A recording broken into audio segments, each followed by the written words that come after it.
Hey everyone and welcome back. In this video we'll be taking a brief overview of all of the unreleased cars from this Los Santos Tuners DLC.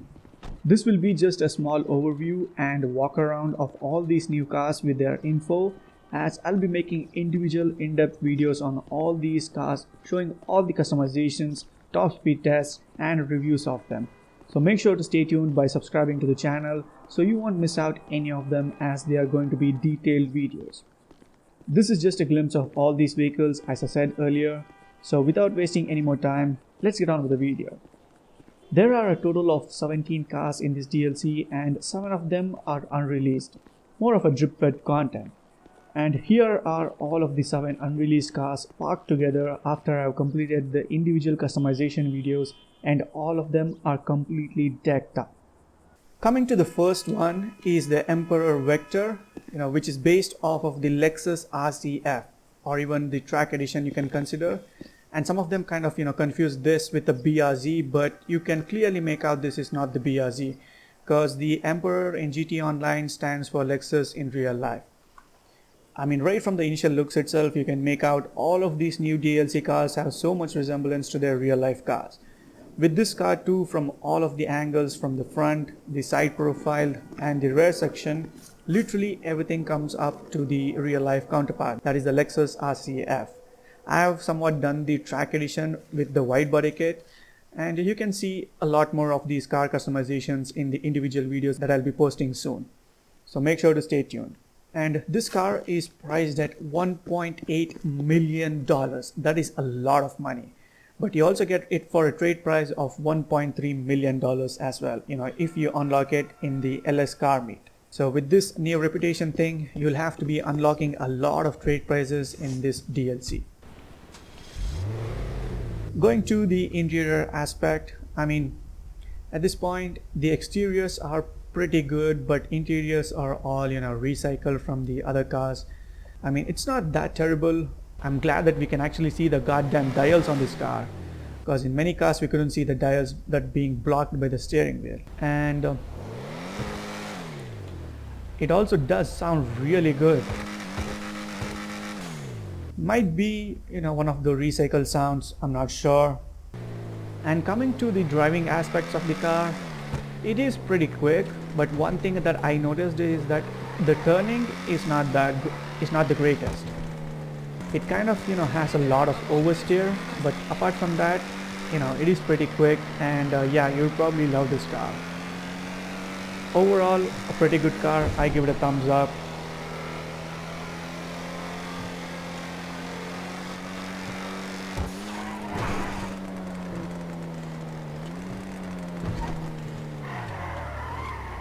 Going about to the next one, we have the uber-marked Cipher.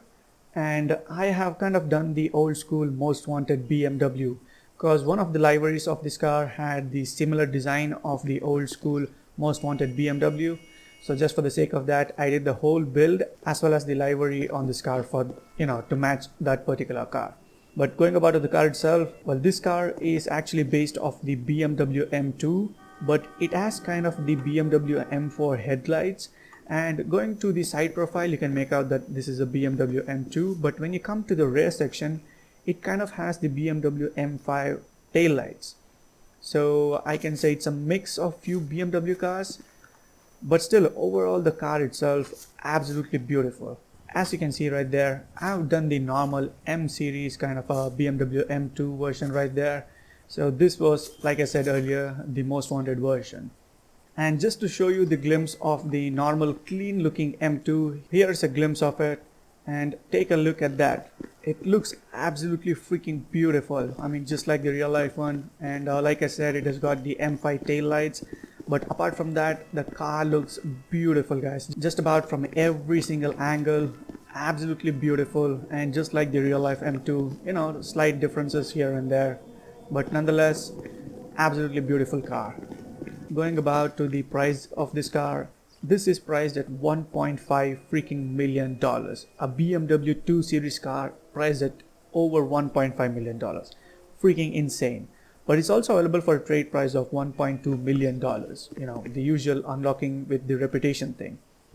Going to the interiors aspect, well, this too is recycled from many of the other cars. The steering wheel is from the Jugular and a few other cars, I can say, and they kind of have the similar interior, even the same steering wheel. So nothing new about the interiors, and we also can't see the damn dials with this car.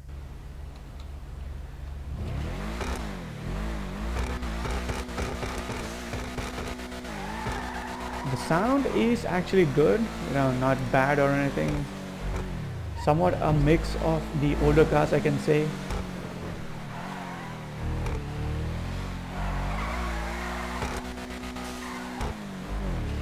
The handling and grip, like I said earlier, there's a bit of oversteer in many of these new DLC cars. And I'm kind of guessing it's for the drift handling because we can slam these cars. I'm not sure. Even the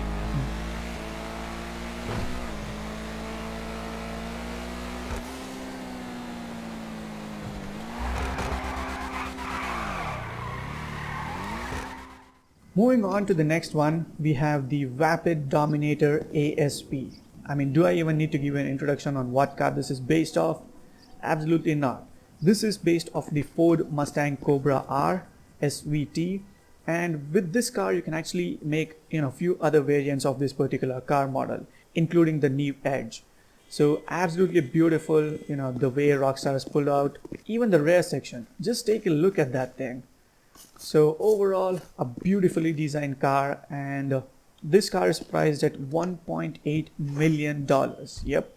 And as usual, it has got a trade price of $1.3 million as well. So good luck unlocking the trade prices. And overall, the car is freaking insane. It has got a ton of upgrades, and yep, just like any other muscle car, this too kind of performs wheelies. And just so you know, this car is completely tuned to the top, so it does mad wheelies. Huh, freaking insane, right? The interiors of this car is pretty much basic, so nothing much to cover or talk about it. Going about to the handling and the overall driving aspect of this car, I kind of like it. It's much better than the older Dominators. The GTT was also good, so this too is actually really good compared to that. And yeah, the sound is also good on this particular car.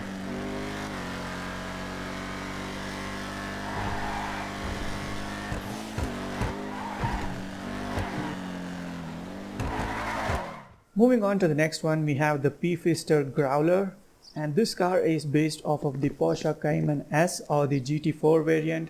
You can do so many multiple variants, including the rally build right there. So here is a small glimpse of what you can do with that car, if you are into the rally kind of a build. So pretty cool, I can say. The rally wheels, the fog lamps, all those LED light bars, and all of them kind of look cool on this car. So absolutely beautiful that Rockstar kind of combined two versions of the car into just a single car. And this car is priced at $1.6 million, but also available for a trade price of just $1.2 million. But still a lot of money right there. And overall, I actually absolutely love this P-Fister. There's a lot of customization options, and you can also make like different varieties with this car with the customization build. Just take a look at the dials. You have like 5 dials right there. In real life that is how it is in the Porsche, but in GTA that was not how it used to be. So with the dials thing, 10 out of 10 for that. Overall, the interiors, nothing too crazy, but actually somewhat looks better than the older P-Fisters, so thumbs up for that.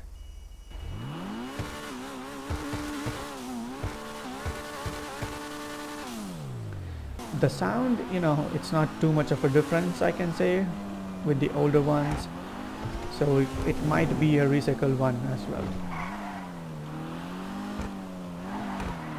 Going to the driving and the speed of this, the acceleration is pretty good. I mean, just take a look at how fast it accelerates, and the handling is also pretty decent. Absolutely loving it.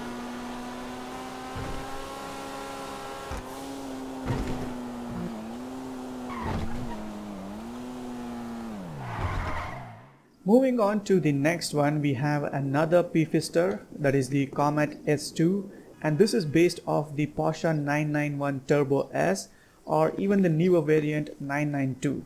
And with this car there's like a ton of customizations, and you can make like different versions of the real life cars, like the basic Carrera or the GT3 or even the Turbo S. On top of that, you can make the rally spec, which is just right there, and a lot of other variants. Just wanted to show you all a quick glimpse of it. Both these cars really outdone themselves, because you can make like so many versions with this particular pre-Fiesta model, the Comet S2. I mean, you can make the GT3, the Turbo S, the Carrera, or you can even go with the older classic kind of a Porsche build as well. And to top it off, you can also do the rally off-road kind of a build. So absolutely thumbs up for this car. I mean, I freaking love this car. And this car is priced at a staggering $1.9 million, but it's also available for a trade price of $1.4 million. But I can say, this car is really worth it with the huge amounts of customization it has. The dial too, like I said earlier, take a look at that, just like the real life one, but unfortunately we can't see the dials. That is one thing I hate about these new DLC cars. I mean, they make all these nice interiors and they kind of ruin the dials, kind of ruins the first person view experience.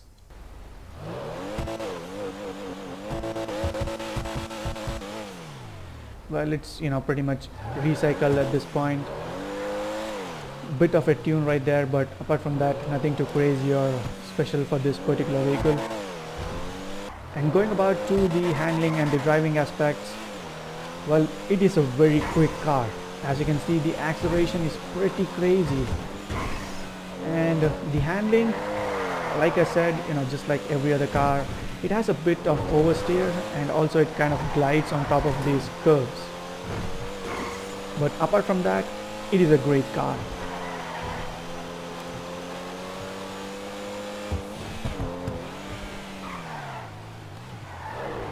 Also, another thing that I forgot to mention is that this car comes with an auto spoiler, but since I've got the custom spoiler installed, it doesn't actually function.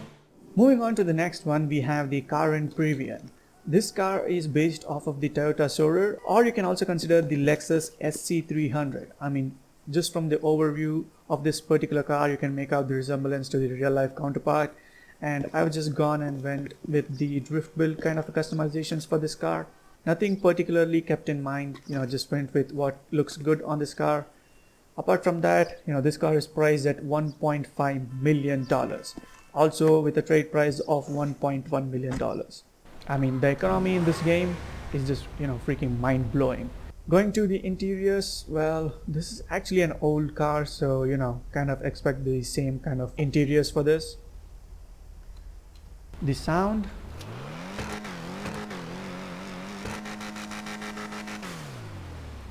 yeah, just, suitable for the tuner cars.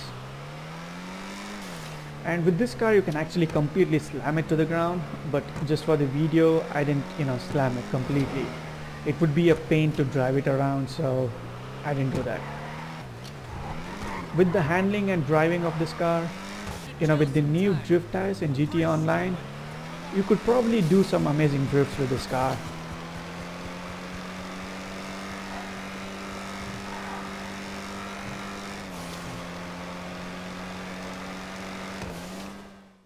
Moving on to the last and final car we are getting in this DLC is the Karin Sultan RS Classic. I mean, just take a look at from this angle. That is the older classic Sultan, and this is the RS version of that. So it's like they literally chopped that older car and made it into this newer car. That was kind of similar what they had done with the older Sultan RS as well. But nonetheless, this car is based off of the Subaru Impreza GC8, the two-door version. And this car is priced at a staggering $1.8 million. That is a freaking lot of money.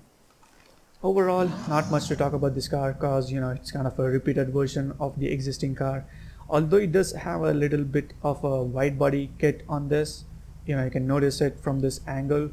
So that is a nice touch. The sound and all, similar to the old one. But even then, this sound is actually really good. The one thing that I kind of appreciate with this particular car is the insane amount of traction it has. the power to weight ratio and the traction and all, take a look at that. It doesn't even leave a little bit of wheel spin. One thing about this car is that you can actually completely slam it to the ground, a stance build for this. But just for this particular video, I didn't go with that one. Like I said earlier, it will be hard to drive around, so just for that particular reason. Overall, a pretty good car, not much to talk as it's already a repeated vehicle, so the only thing that concerns is the price tag, just like every other DLC car.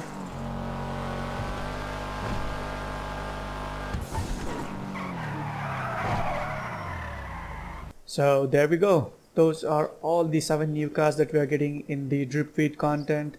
And yeah, what do you all think about this? Are you all satisfied with the car list? I really was kind of expecting even more number of cars in this DLC, honestly.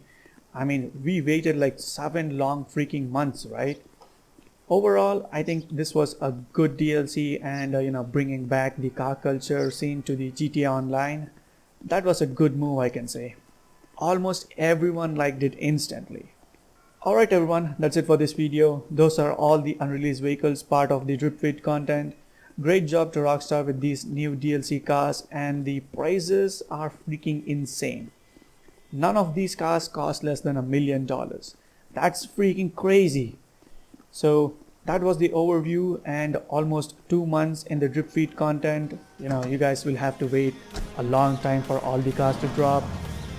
So make sure to drop the video a like, and also stay tuned as the individual customization videos are coming soon. Thank you all and have a good day.